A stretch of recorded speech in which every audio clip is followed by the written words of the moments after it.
Hey, this is Irvin Griffin, along with TheNaturegirl30. You know, recently, and she did see this series as a kid. I'm a big fan of the old Bill Bixby and Lou Ferrigno Incredible Hulk series. She has never watched any of the episodes as an adult. So recently, I've been going through some of the best episodes, or at least what I feel were the best episodes. Some of them she liked. Some of them she's like, And then there's one in particular, I won't name which one, that she's like, why is this one beloved? Oh. But the one I want to talk about is the one that nearly, and I don't think I'm exaggerating, it nearly brought her to her knees. It is the famous season 2 episode. It was actually the premiere episode of season 2 back in 1978, simply called Married. Guest starring Mariette Hartley, who ended up winning an Emmy for her performance as Dr. Carolyn Fields in that. Well, it's a 2-part episode. Actually, if you saw it originally, it was actually a 2-hour movie. But basically, I want to get Nature Girl's thoughts on it. Oh, gosh. Basically. Okay. You're never gonna let me live it down. No, I'm gonna be serious. No. I mean, that's why we're not gonna be very long with this one, because this one, not in a bad way, but this one kind of upset Regina, because it was such a well written, and she was not expecting, especially for a show as old as The Incredible Hulk. But I did tell her, I said, look, the special effects and everything hokey by today's standards. What makes that show still beloved is the storytelling in a lot of the episodes and some of the characters they come up with. Now, I'm just gonna go ahead and let you. What was your impression when I picked that episode, and what did you think going in? To be honest, this was done the same exact day as an Incredible Hulk 2008. And I actually watched this on Hulu. And I don't know, did we do a video on that? No, not on that version. No, actually the same day we watched the pilot. Yeah, this was a day after. Yeah, we watched Married a couple of days after. Yeah, because I think the day before I ended up watching when it was on Hulu, The Incredible Hulk 2008. And that was probably one of the emotional moments I've ever had watching the Hulk. And I thought I was crazy crying about the Hulk. And then the day later, we ended up watching the pilot of the classic series. Because as a kid, because I was like maybe 5 or 6 at the time when I was watching it.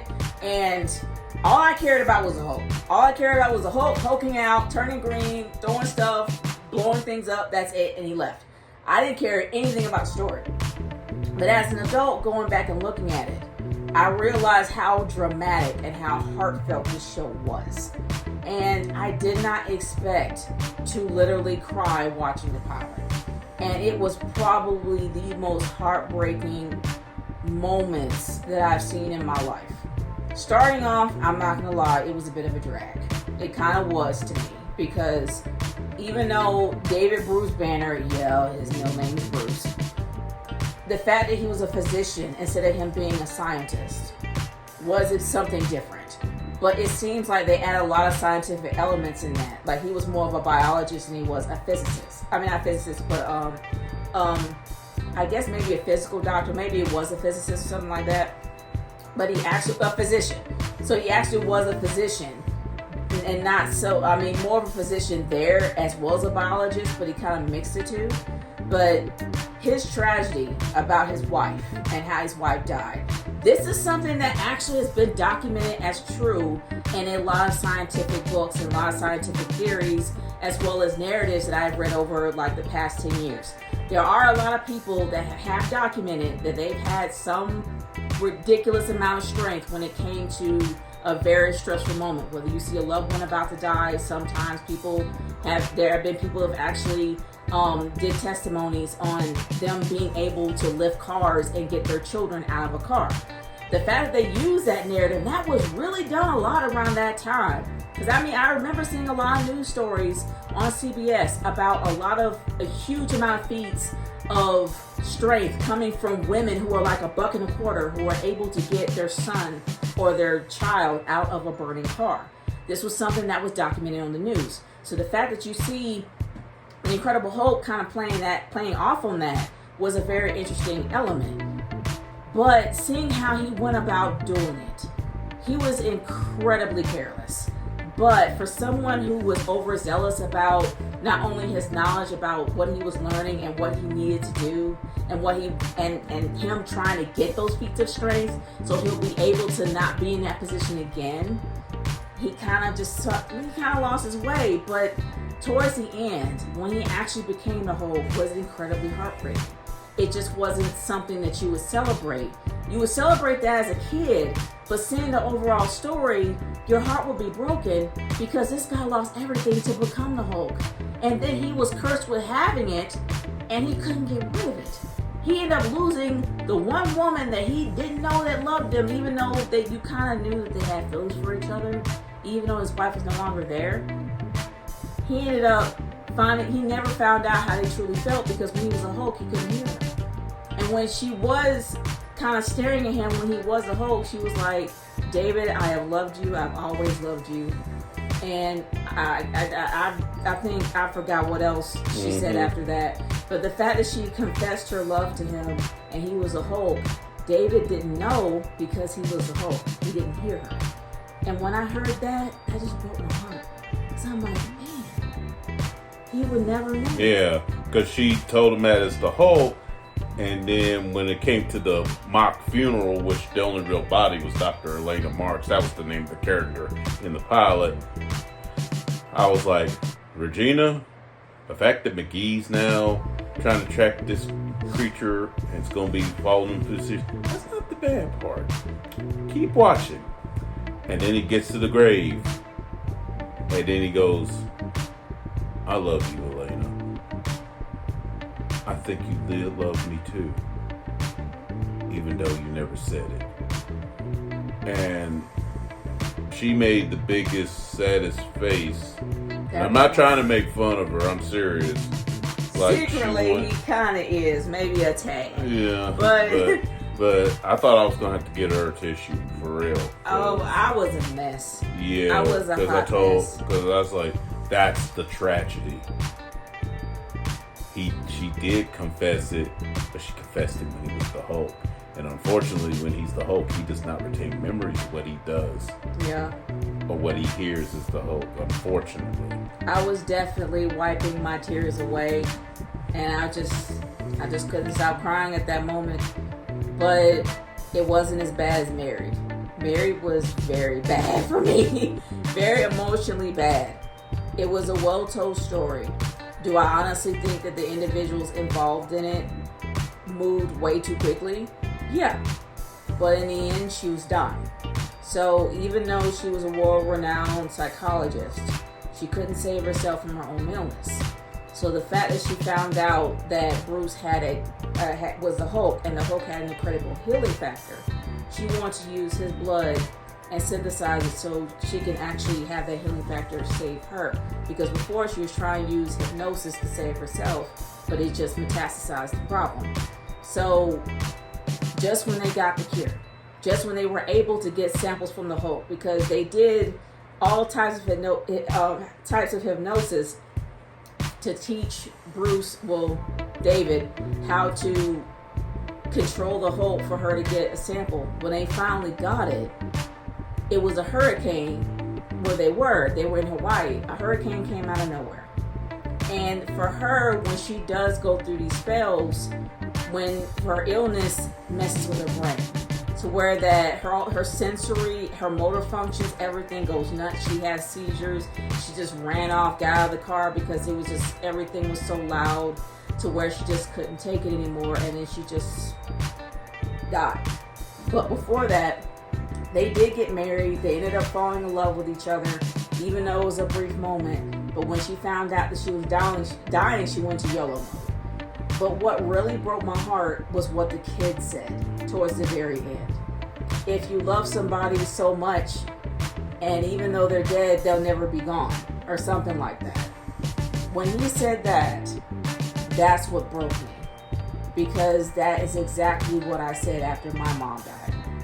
And it really hit me in an emotional way for what happened to Bruce's character, to David's character and his wife that passed. And it also made me think of the mom I lost. So it just kind of made a big combination of emotions, and I just kind of let it all out. But that story was well done, very well told, incredibly sad, very heartbreaking.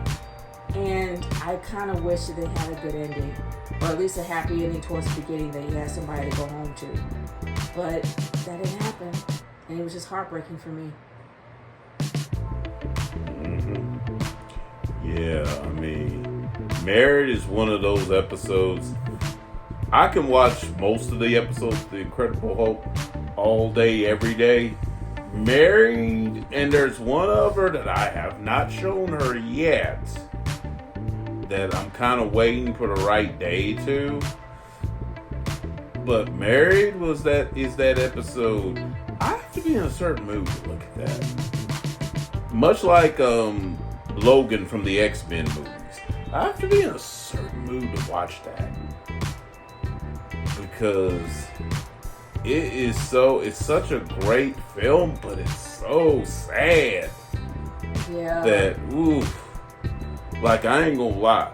With Logan, towards the end, I mean, Wolverine died. That actually did not bother me that much, even though it was sad. Professor X dying did not bother me sad. I was almost glad he died. Now, I don't want to sound mean, but I was almost glad he died, because I was like, this man's in horrible shape. That was like a mercy killing to me. The only thing I thought that sucked is that he had to see Wolverine kill him, thinking that man killed him. That's the only thing that sucked.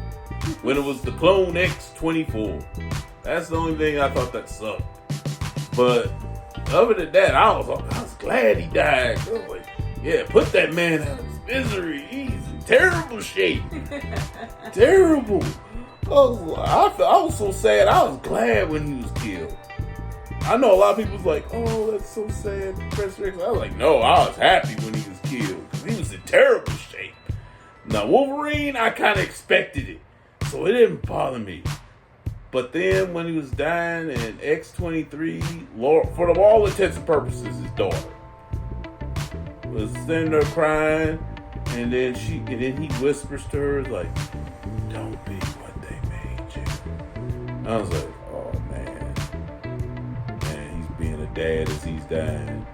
But then when she whispered, Daddy, I'm not gonna lie, I didn't boo-hoo, but a tear left my left eye.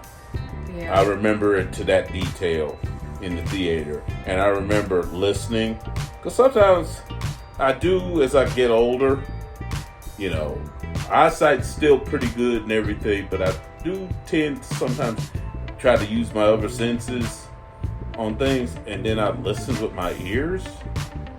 I could hear people sobbing in the theater. Couldn't see them because it was dark, but I could hear them sobbing, and I could tell it was not just women. I heard male voices. Some of the men were crying. And that's understood. Because I know that when it comes to children, I know you have a soft spot for kids, and especially kids in movies. And that's kind of understandable. And honestly, I'm not gonna lie, I kind of teared up a little bit too. Yeah. Because you actually saw a completely different side of Logan, and you would never think that Logan would actually have a heart and care for somebody besides Jean.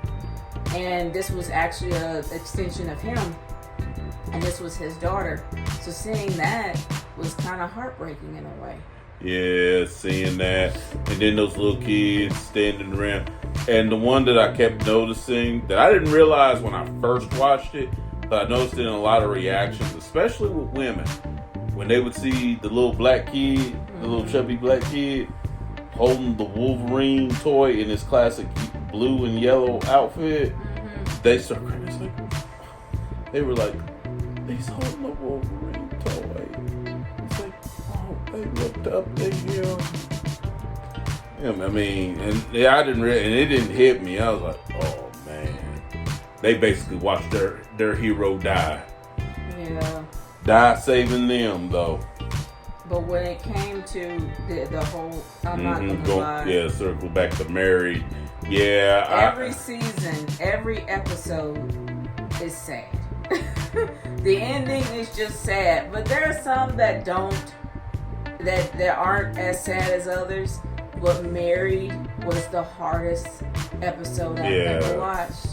Yeah, if we ever look at any of the episodes again, that one, unless she asks, that one I will probably avoid watching. No, I never want to see that. That's way too much emotion. And not because it sucks. No. It's not. It's a very emotional, heartbreaking episode. And it stands up to this day. This was around the 70s, the late 70s. And honestly, that show kind of holds up today. Except for the Hulk scenes when the Hulk comes out and everything. I know a lot of people might think it's hokey and cheesy. And it does have the same formula time and time again. He stumps his toe, he turns into the Hulk, he tears stuff up. But I know a lot of people might not like that.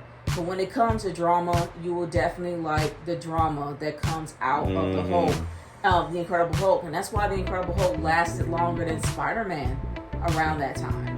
Because the drama was so good. Now, there was an episode that he just mentioned that I absolutely hated, but it happened to be a classic, which I don't know why. And I'm trying to remember what it's called. I'll tell you the episode. It's called Prometheus. Oh, yeah. It was the two-parter where he gets stuck between his Banner and Hulk personas. This is an episode that a lot of comic book nerds, and this is not making fun of them, the diehard nerds would absolutely just die for. That were praying for a long time. Because for the longest time, I wouldn't be shocked if a lot of people asked, why isn't the military after him? How come McGee is always finding out where they are? And the military don't. But other than that, the fact is the military did the one thing that McGee could not do. And McGee is the reporter that's constantly trying to chase him. Out of the blue, he finds out a tip where the Hulk is within 24 hours in the 70s. Go figure. But the fact is they did the one thing that he could not do. They ended up capturing him. They actually had him right there for study to find out what was going on, to try to get any information from his DNA on how it was. And they just blew it. They just completely blew it.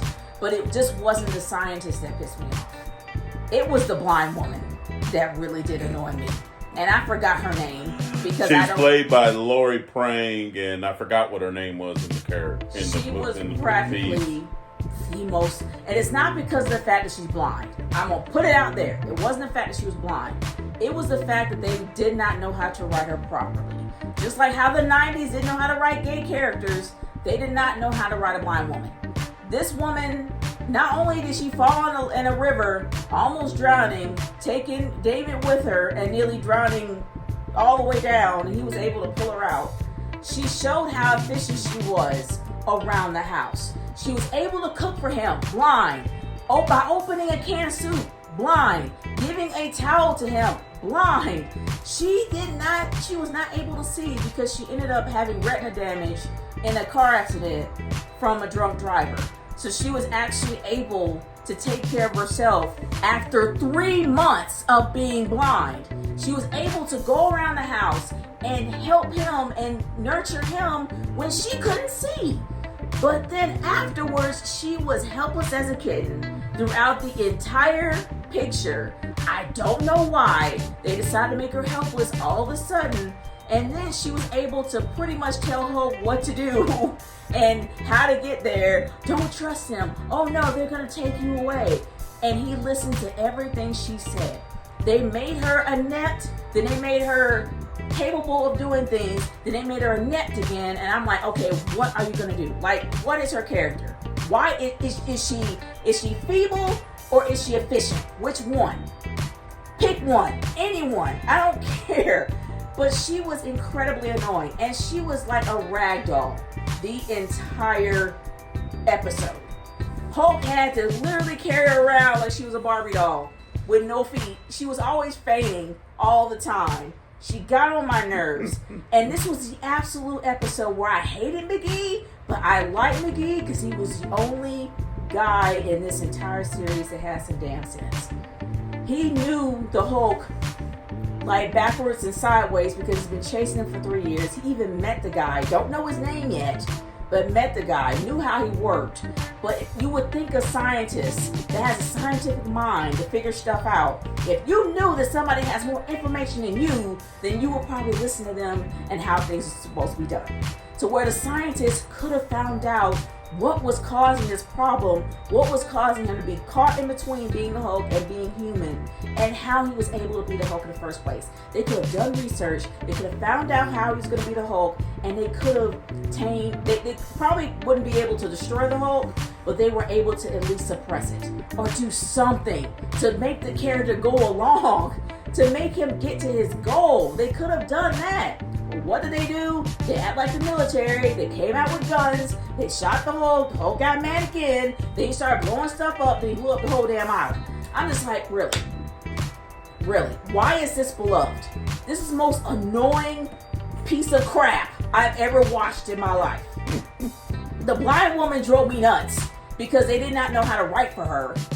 Then you had McGee, who was the smartest guy in the room that nobody listened to. Then you had the scientists that were incredibly smart, far beyond their years, just squandering every ounce of energy they had.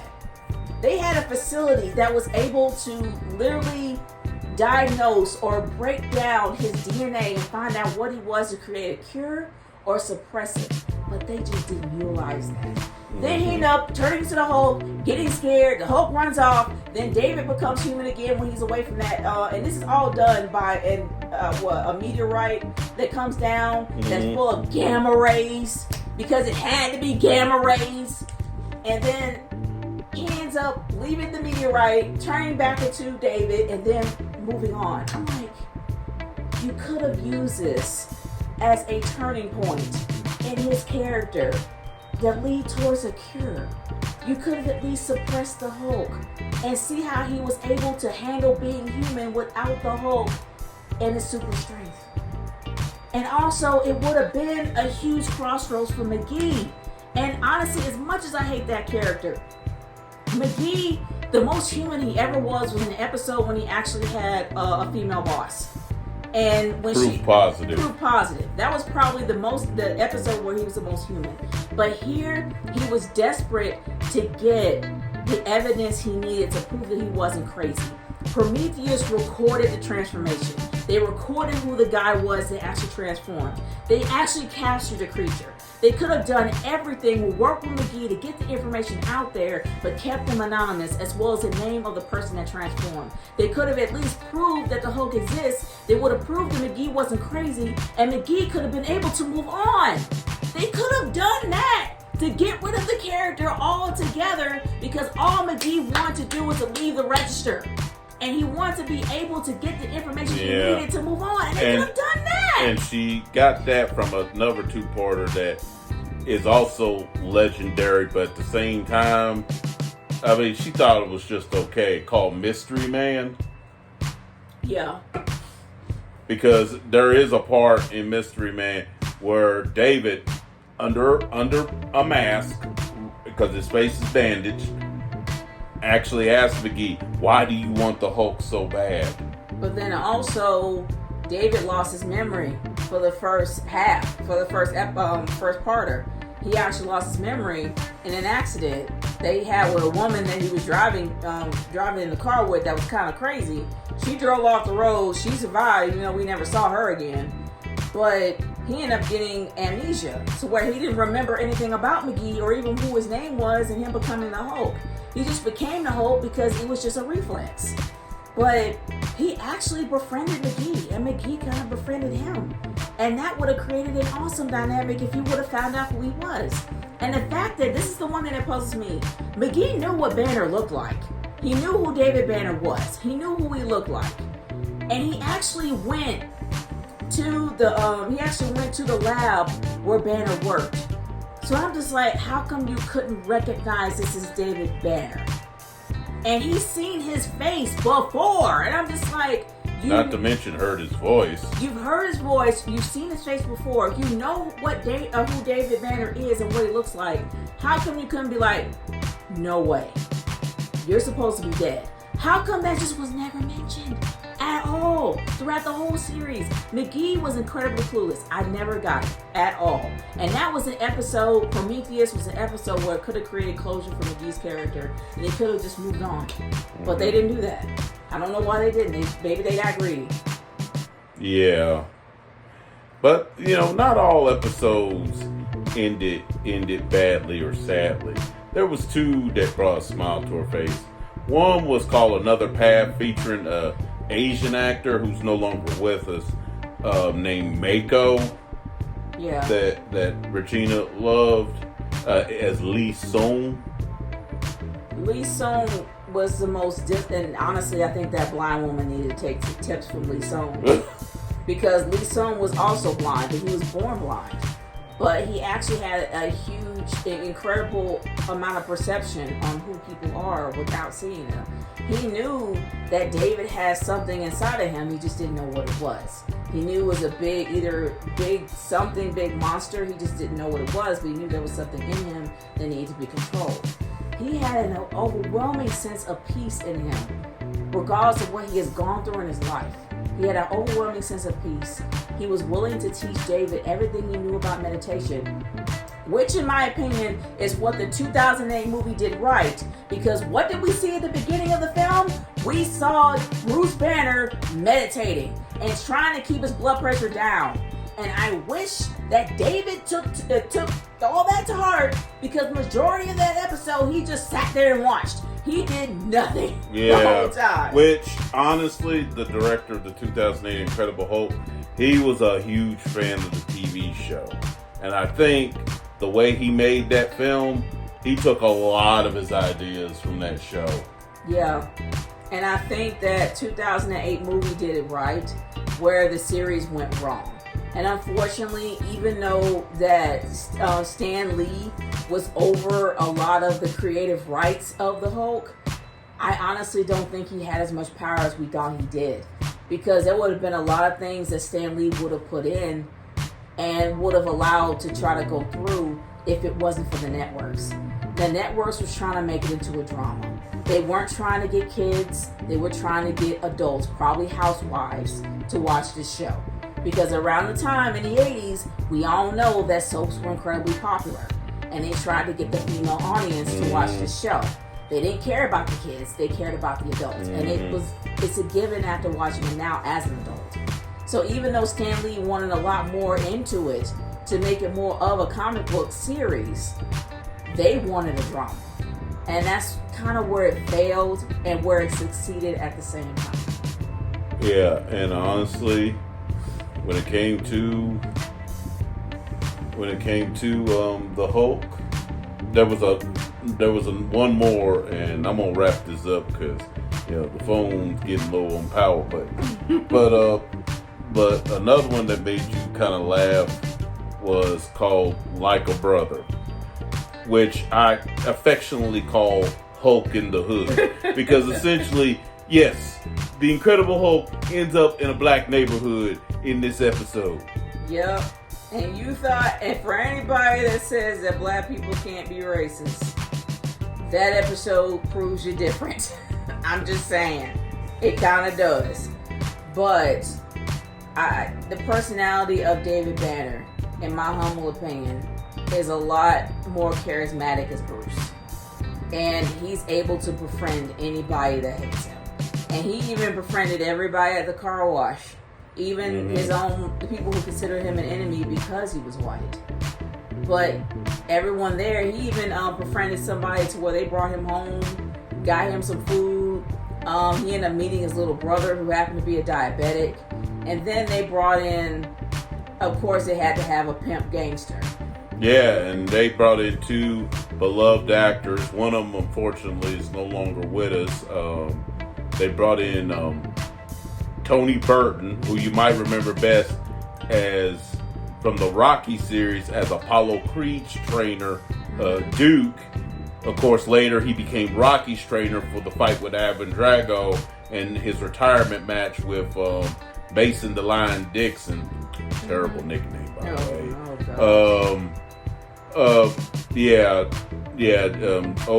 Old Tony Burton. And from the Ghostbusters. Well, Ghostbusters wasn't out yet, but Ernie Hudson was in that episode too. Who played a bodyguard. And he was a very aggressive bodyguard too. I mean, he just beat up people for the sake of sometimes. But seeing him as an actual henchman was something different for me. I like Ernie Hudson. Because usually he's the good guy. Yeah, and not only that, he's very intelligent too. And that's what a lot of people will say about Winston from the Ghostbusters. Is that Ernie Hudson's character Winston was incredibly smart. He wasn't hood. He was incredibly smart. And even though he was the only black guy, he felt like he just fit in. And it was different seeing him as a henchman because honestly, he was just a lackey. He didn't really think a lot for himself, but in my opinion, he should have been the gangster boss because he actually had that personality of one. But it was nice to actually see him in a different role. It was kind of refreshing in a way. Yeah. And when I meant by happy endings, another path circling around to that. I'm trying to wrap this up, but another path had a happy ending where it wasn't David saying goodbye and leaving. He actually hung out with Lee Soon before he left. He hung out with them, went to go to a jazz bar and got some drinks. I'm like, hey, at least he's not on a bus all the way out and they're playing that sad music. But the thing is that they played the music in jazz towards the end. Mm-hmm. They played the jazz form of it instead of just playing that really sad piano tune. By Joe Harnell. Mm-hmm.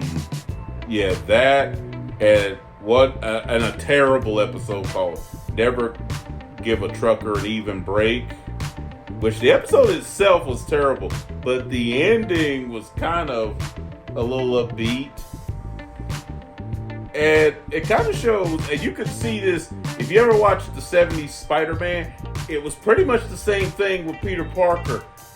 These two, Dr. Banner and Peter Parker, were basically two unintentional, low-key pimps that could give fresh and fit lessons on how to pull women. Yes, I'm throwing a low-key diss out there. But seriously, them two men could have gave them lessons.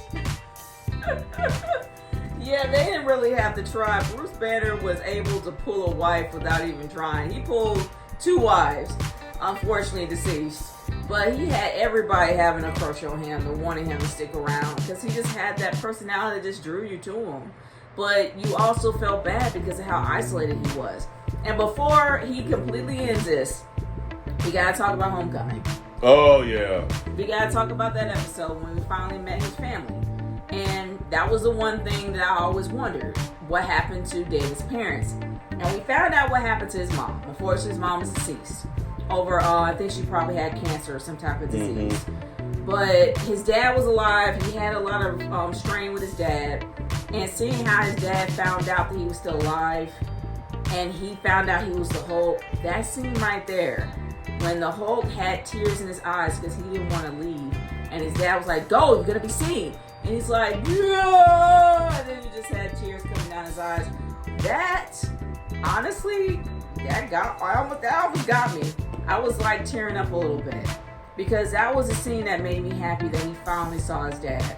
But what was really heartbreaking was McGee showed up and he couldn't even have Thanksgiving with his family. He had to leave. All because of McGee. Which really made me hate him more.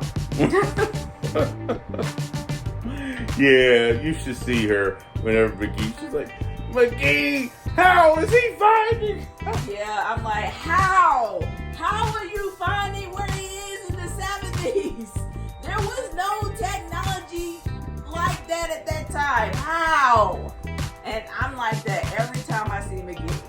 that's why I really wanted Prometheus to be the end of McGee, but we never got that. I wouldn't be shocked if he. So, how you're liking your journey on the Incredible Hulk so far, though? Honestly, it's nice to see it through a different lens, because when you're a kid, you're gonna be focused on one thing, and as a kid, you'll be focused on the Hulk smash. You know, that's all you want. But the fact that I'm able to see it in a different light, in a whole different view, different lens, I like it. I like it. There's some episodes that weren't great, but there are some that were hidden gems. So, I mean, I like the series. Will I watch it on my own? Probably not. But it is a good series to watch, you know, with a boyfriend or with a best friend or a loved one. It's, you know. Especially one that knows it.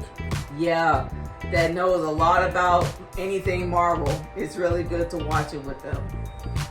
Yeah, well, that's all I got to say. And like I said, if you like what I do or like what I do with her, subscribe, leave a comment down in the comment section, and that's basically it. Might be back. If you like this video, we might make another one as we go further into the episodes of The Incredible Hulk. So until next time, I'm out.